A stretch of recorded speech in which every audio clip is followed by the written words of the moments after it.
Shalom Jemaat GBI Jerusalem, Alkitab suara hari ini terdapat dalam Kisah Para Rasul pasal 1-3. Kisah Para Rasul pasal 1. Hai Theophilus, dalam bukuku yang pertama aku menulis tentang segala sesuatu yang dikerjakan dan diajarkan Yesus sampai pada hari ia terangkat. Sebelum itu ia telah memberi perintahnya oleh Roh Kudus kepada rasul-rasul yang dipilihnya. Kepada mereka, ia menunjukkan dirinya setelah penderitaannya selesai, dan dengan banyak tanda ia membuktikan bahwa ia hidup. Sebab selama 40 hari ia berulang-ulang menampakkan diri dan berbicara kepada mereka tentang kerajaan Allah. Pada suatu hari ketika ia makan bersama-sama dengan mereka, ia melarang mereka meninggalkan Yerusalem dan menyuruh mereka tinggal di situ menantikan janji Bapa yang demikian katanya. Telah kamu dengar daripadaku, sebab Yohanes membaptis dengan air, tetapi tidak lama lagi kamu akan dibaptis dengan Roh Kudus. Maka bertanyalah mereka yang berkumpul di situ, Tuhan, maukah engkau pada masa ini memulihkan kerajaan bagi Israel? Jawabnya, engkau tidak perlu mengetahui masa dan waktu yang ditetapkan Bapa sendiri menurut kuasanya. Tetapi kamu akan menerima kuasa kalau Roh Kudus turun ke atas kamu, dan kamu akan menjadi saksiku di Yerusalem, dan di seluruh Judea, dan Samaria, dan sampai ke ujung bumi. Sesudah ia mengatakan demikian, terangkatlah ia disaksikan oleh mereka, dan awan menutupnya dari pandangan mereka. Ketika mereka sedang menatap ke langit, waktu ia naik itu, tiba-tiba berdirilah 2 orang yang berpakaian putih dekat mereka, dan berkata kepada mereka, Hai orang-orang Galilea, mengapakah kamu berdiri melihat ke langit? Yesus ini, yang terangkat ke sorga meninggalkan kamu, akan datang kembali dengan cara yang sama, seperti kamu melihat dia naik ke sorga. Maka kembalilah rasul-rasul itu ke Yerusalem dari bukit yang disebut Bukit Zaitun, yang hanya seperjalanan sabat jauhnya dari Yerusalem. Setelah mereka tiba di kota, naiklah mereka ke ruang atas, tempat mereka menumpang.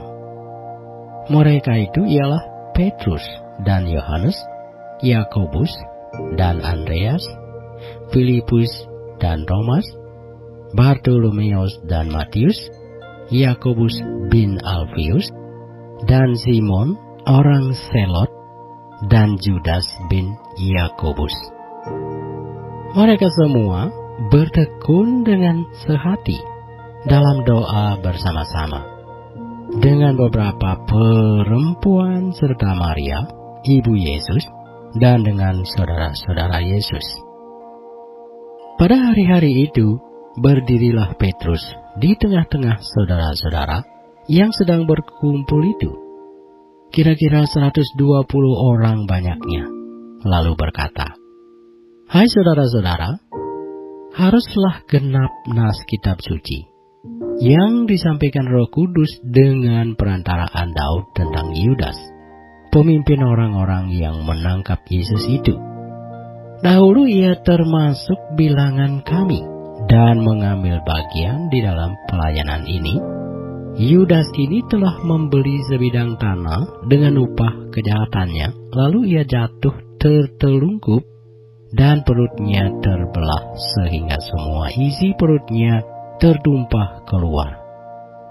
Hal itu diketahui oleh semua penduduk Yerusalem, sehingga tanah itu mereka sebut dalam bahasa mereka sendiri Hakal Dama, artinya tanah darah. Sebab ada tertulis dalam kitab Mazmur, biarlah perkemahannya menjadi sunyi, dan biarlah tidak ada penghuni di dalamnya, dan biarlah jabatannya diambil orang lain. Jadi harus ditambahkan kepada kami seorang dari mereka yang senantiasa datang berkumpul dengan kami selama Tuhan Yesus bersama-sama dengan kami, yaitu mulai dari baptisan Yohanes sampai hari Yesus terangkat ke sorga, meninggalkan kami untuk menjadi saksi dengan kami tentang kebangkitannya. Lalu mereka mengusulkan 2 orang, Yusuf yang disebut Barsabas, dan yang juga bernama Yustus, dan Matias. Mereka semua berdoa dan berkata, "Ya Tuhan, Engkaulah yang mengenal hati semua orang. Tunjukkanlah kiranya siapa yang Engkau pilih dari kedua orang ini untuk menerima jabatan pelayanan, yaitu kerasulan yang ditinggalkan Yudas, yang telah jatuh ke tempat yang wajar baginya." Lalu mereka membuang undi bagi kedua orang itu, dan yang kena undi adalah Matias, dan dengan demikian ia ditambahkan kepada bilangan ke-11 rasul itu. Kisah Para Rasul pasal 2. Ketika tiba hari Pantekosta, semua orang percaya berkumpul di satu tempat.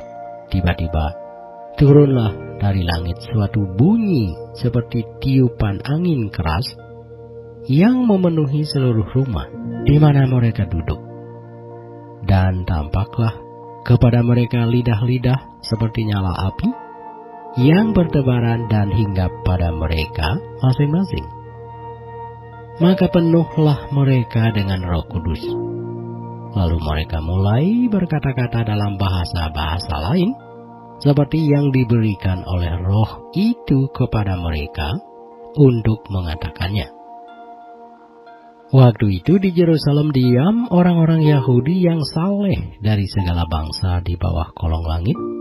Ketika turun bunyi itu, berkerumunlah orang banyak. Mereka bingung, karena mereka masing-masing mendengar rasul-rasul itu berkata-kata dalam bahasa mereka sendiri. Mereka semua tercengang-cengang dan heran, lalu berkata, "Bukankah mereka semua yang berkata-kata itu orang Galilea? Bagaimana mungkin kita masing-masing mendengar mereka berkata-kata dalam bahasa kita sendiri, yaitu bahasa yang kita pakai di negeri asal kita?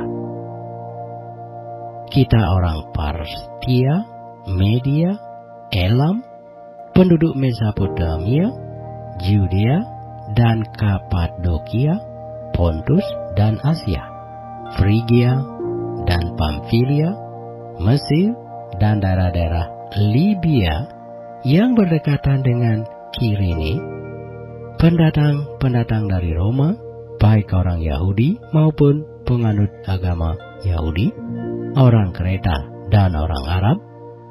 Kita mendengar mereka berkata-kata dalam bahasa kita sendiri tentang perbuatan-perbuatan besar yang dilakukan Allah." Mereka semuanya tercengang-cengang dan sangat termangu-mangu sambil berkata seorang kepada yang lain, "Apakah artinya ini?" Tetapi orang lain menyindir, mereka sedang mabuk oleh anggur manis.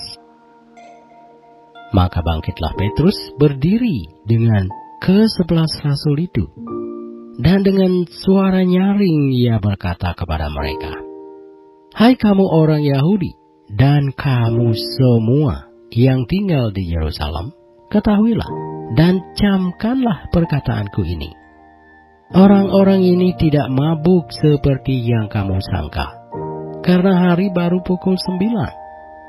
Tetapi itulah yang difirmankan Allah dengan perantaraan Nabi Yoel. Akan terjadi pada hari-hari terakhir, demikianlah firman Allah, bahwa Aku akan mencurahkan Rohku ke atas semua manusia.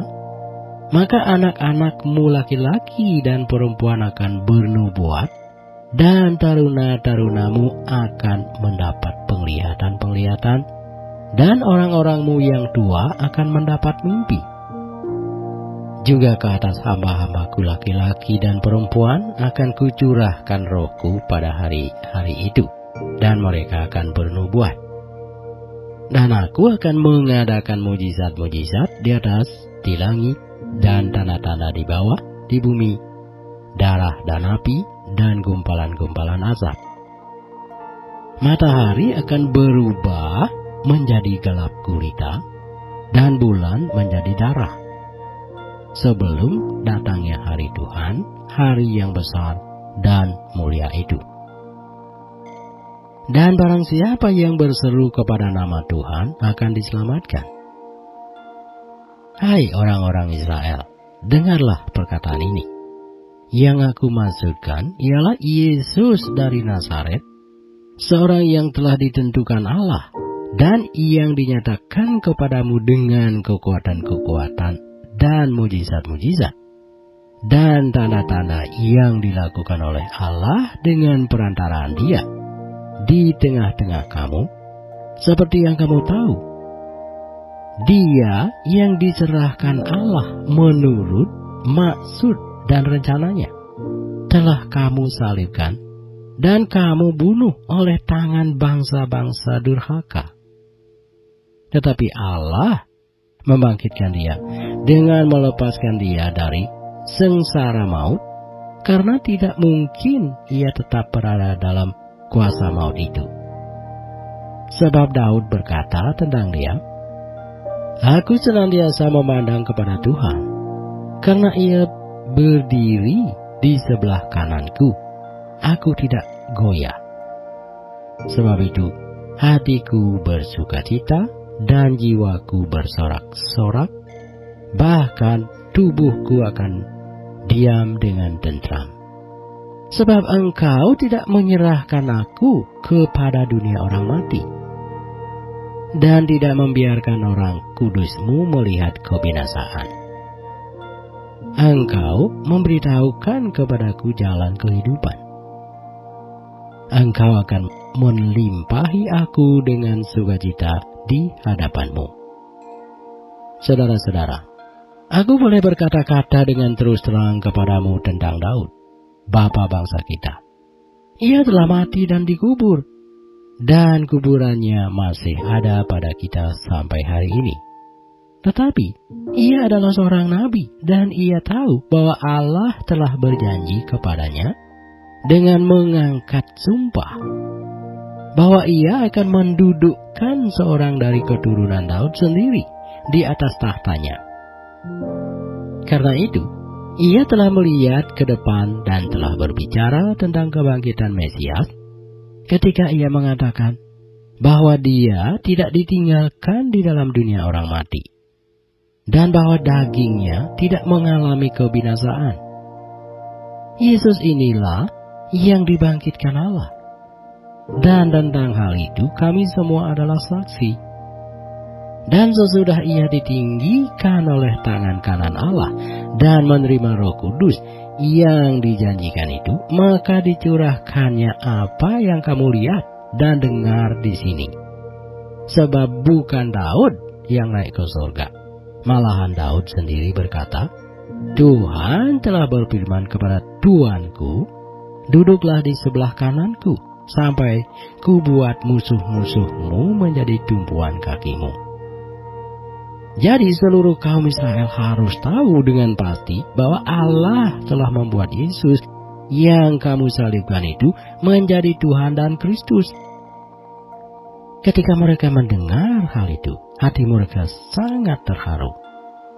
Lalu mereka bertanya kepada Petrus dan rasul-rasul yang lain, apakah yang harus kami perbuat, saudara-saudara? Jawab Petrus kepada mereka, bertobatlah. Dan hendaklah kamu masing-masing memberi dirimu dibaptis dalam nama Yesus Kristus untuk pengampunan dosamu, maka kamu akan menerima karunia Roh Kudus. Sebab bagi kamulah janji itu, dan bagi anak-anakmu, dan bagi orang yang masih jauh, yaitu sebanyak yang akan dipanggil oleh Tuhan Allah kita. Dan dengan banyak perkataan lain lagi, ia memberi suatu kesaksian yang sungguh-sungguh, dan ia mengecam dan menasehati mereka, katanya, berilah dirimu diselamatkan dari angkatan yang jahat ini. Orang-orang yang menerima perkataannya itu memberi diri dibaptis, dan pada hari itu jumlah mereka bertambah kira-kira 3.000 jiwa. Mereka bertekun dalam pengajaran rasul-rasul dan dalam persekutuan. Dan mereka selalu berkumpul untuk memecahkan roti dan berdoa. Maka ketakutanlah mereka semua. Sedang rasul-rasul itu mengadakan banyak mujizat dan tanda. Dan semua orang yang telah menjadi percaya tetap bersatu, dan segala kepunyaan mereka adalah kepunyaan bersama. Dan selalu ada dari mereka yang menjual harta miliknya lalu membagi-bagikannya kepada semua orang sesuai dengan keperluan masing-masing. Dengan bertekun dan dengan sehati mereka berkumpul tiap-tiap hari dalam bait Allah.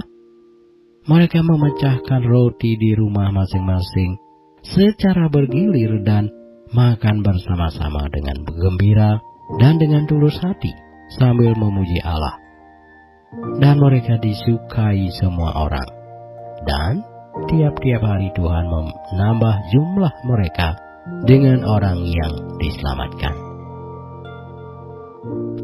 Kisah Para Rasul pasal 3. Pada suatu hari menjelang waktu sembahyang, yaitu pukul 3 petang, naiklah Petrus dan Yohanes ke bait Allah. Di situ ada seorang laki-laki yang lumpuh sejak lahirnya sehingga ia harus diusung. Tiap-tiap hari orang itu diletakkan dekat pintu gerbang bait Allah yang bernama Gerbang Indah untuk meminta sedekah kepada orang yang masuk ke dalam bait Allah. Ketika orang itu melihat bahwa Petrus dan Yohanes hendak masuk ke bait Allah, ia meminta sedekah. Mereka menatap dia, dan Petrus berkata, lihatlah kepada kami. Lalu orang itu menatap mereka dengan harapan akan mendapat sesuatu dari mereka. Tetapi Petrus berkata, emas dan perak tidak ada padaku, tetapi apa yang kupunyai, kuberikan kepadamu. Demi nama Yesus Kristus, orang Nazaret itu, berjalanlah. Lalu ia memegang tangan kanan orang itu dan membantu dia berdiri. Seketika itu juga kuatlah kaki dan mata kaki orang itu. Ia melonjak berdiri lalu berjalan kian kemari dan mengikuti mereka ke dalam bait Allah, berjalan dan melompat-lompat serta memuji Allah. Seluruh rakyat itu melihat dia berjalan sambil memuji Allah. Lalu mereka mengenal dia sebagai orang yang biasanya duduk meminta sedekah di gerbang indah bait Allah. Sehingga mereka takjub dan tercengang tentang apa yang telah terjadi padanya.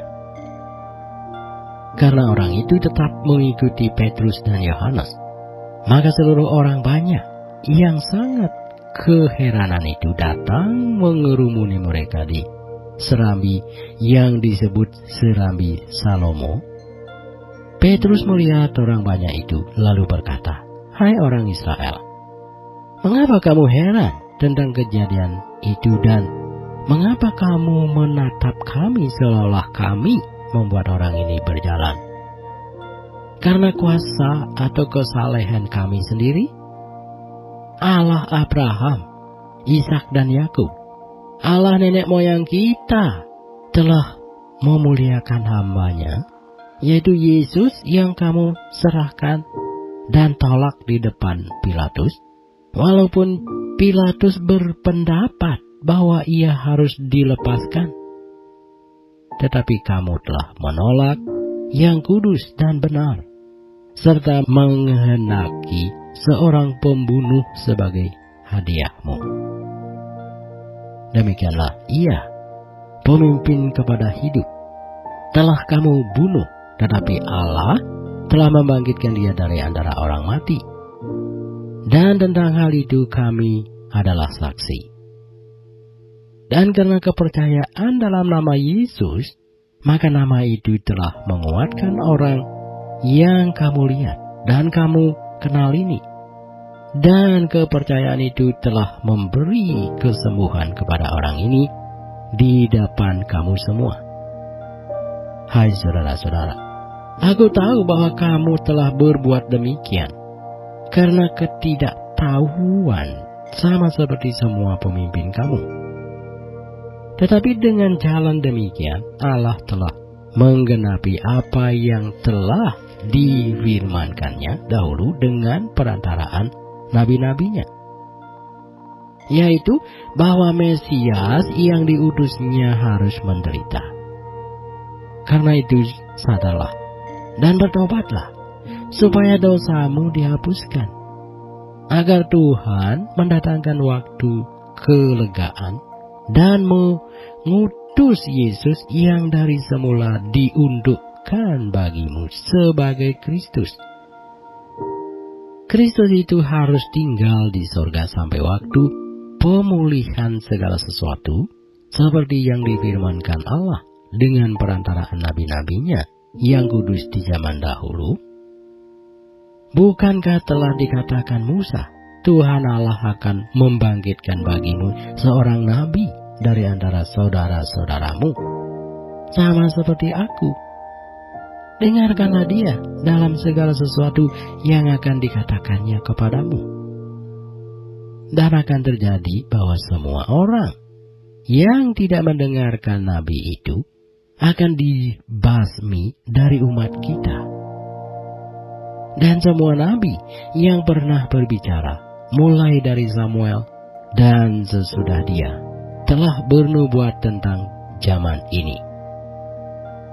Kamulah yang mewarisi nubuat-nubuat itu dan mendapat bagian dalam perjanjian yang telah diadakan Allah dengan nenek moyang kita ketika ia berfirman kepada Abraham, oleh keturunanmu semua bangsa di muka bumi akan diberkati. Dan bagi kamulah pertama-tama Allah membangkitkan hamba-Nya dan mengutusnya kepada kamu, supaya ia memberkati kamu dengan pemimpin kamu masing-masing kembali dari segala kejahatanmu.